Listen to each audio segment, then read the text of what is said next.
So for ingredients, you are going to need just a few basic ingredients. Obviously some pasta. This one just happens to be organic from Costco, but any pasta will work. The base of your recipe is parsley, so you're going to need, I'm using Italian flat leaf. You can use regular parsley, you can also use basil. The base of this pesto is parsley, but like I said, you definitely can substitute anything in for the parsley. You're also going to need some garlic. I just happen to have minced garlic from Costco. You could mince it yourself for sure. This seems to work perfectly fine. Some Parmesan cheese. I like to use the real stuff, not the like 3 cheese blend or anything, just a straight up Parmesan. And also some extra virgin olive oil. Any brand will do. You're going to need some pine nuts. I find that this brand from Fisher is the most inexpensive way to get them, but you could again use any brand that you have. Last thing is some pepper. I use a grinder for this so I can get some coarse black pepper out of it. And of course you need some utensils. I just have plastic cutting board for the parsley to cut that up, and then a measuring cup. I have a little helper here with me. Say hi. Hi. So, I'm helping mommy like a big girl. She said, I'm helping mommy like a big girl. Okay, let's shut this. Mommy needs to show one more thing, okay? Last thing I want to tell you guys that I use is a food processor. This one is Black & Decker. We got it as a wedding gift or something a long time ago, so I don't even know if they still make this one. Any type of food processor will do. You definitely could chop everything by hand and incorporate everything by hand. I find that the food processor is so simple. So, first things first, you want to put your water to boil for your pasta. We're going to get our parsley all washed up, cleaned, and put all of our ingredients into the food processor. So for your parsley, I have 3 big bunches. You can use organic if you want. You don't have to. It's not a big deal.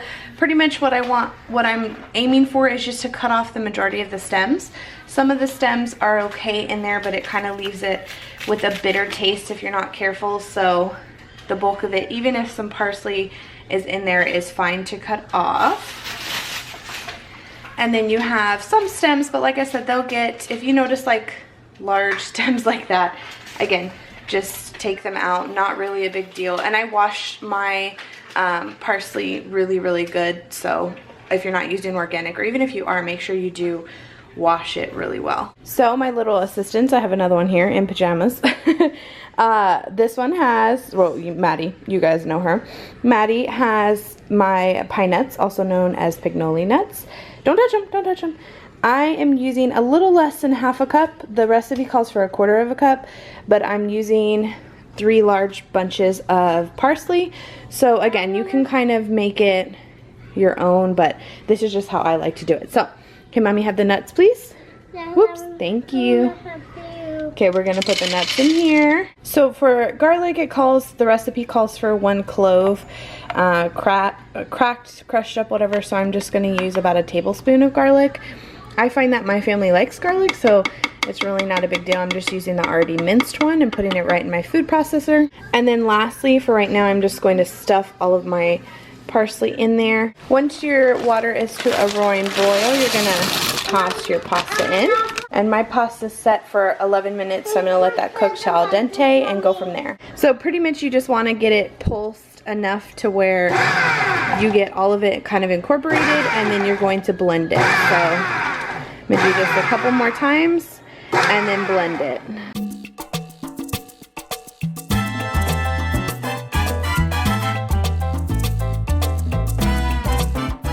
So this is a pretty good consistency, but what I want to do is, like, you see how I have that one big leaf hanging on there?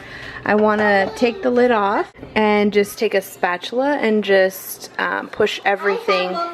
You're helping me, yeah. Push everything down on the side.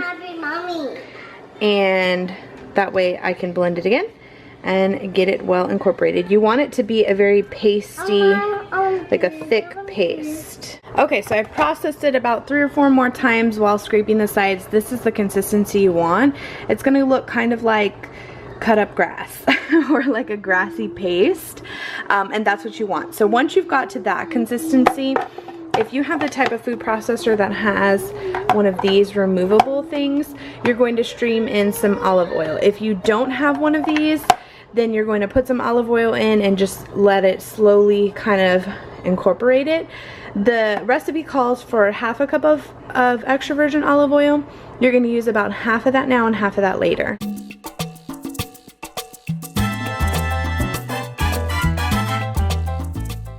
I have a very sweet little camera girl there, so she's doing a good job helping me.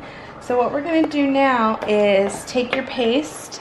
It'll look something like this when you're completely done with it. And you want to just scrape it off your blade and into a large serving bowl. Something that's going to be large enough for your pasta. Now you have that in the bowl, which is like a large paste. You're going to combine the pepper, which actually the recipe calls for 1 teaspoon of pepper. I just kind of eyeball it, do a couple of shakes. And same thing with the cheese. The Parmesan cheese is 1 cup. Sometimes I go more, sometimes I go less. It just depends on how much I make. I kind of just mix it until I can see the consistency I want, but I would stick for the recipe's purpose to about 1 cup. So I add some and then I kind of fold it in on itself and see what it looks like. So this is still a little like not thick enough, so I'm going to add some more cheese.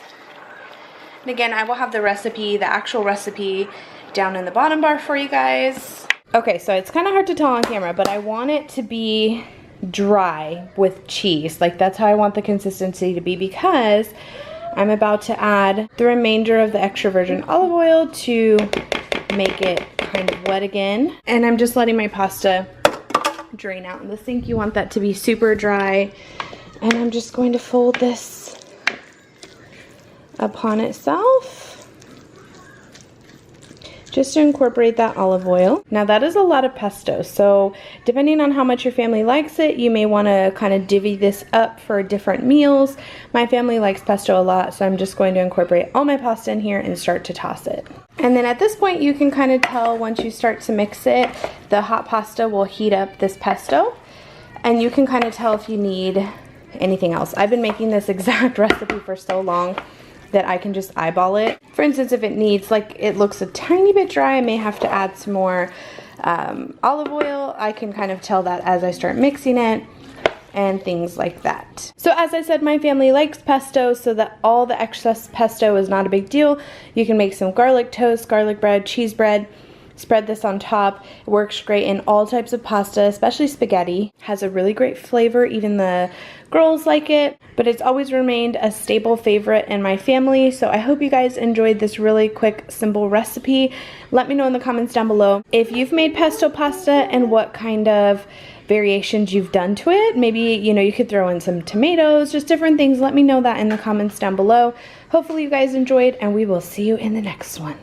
Bye. Here, you want to taste it?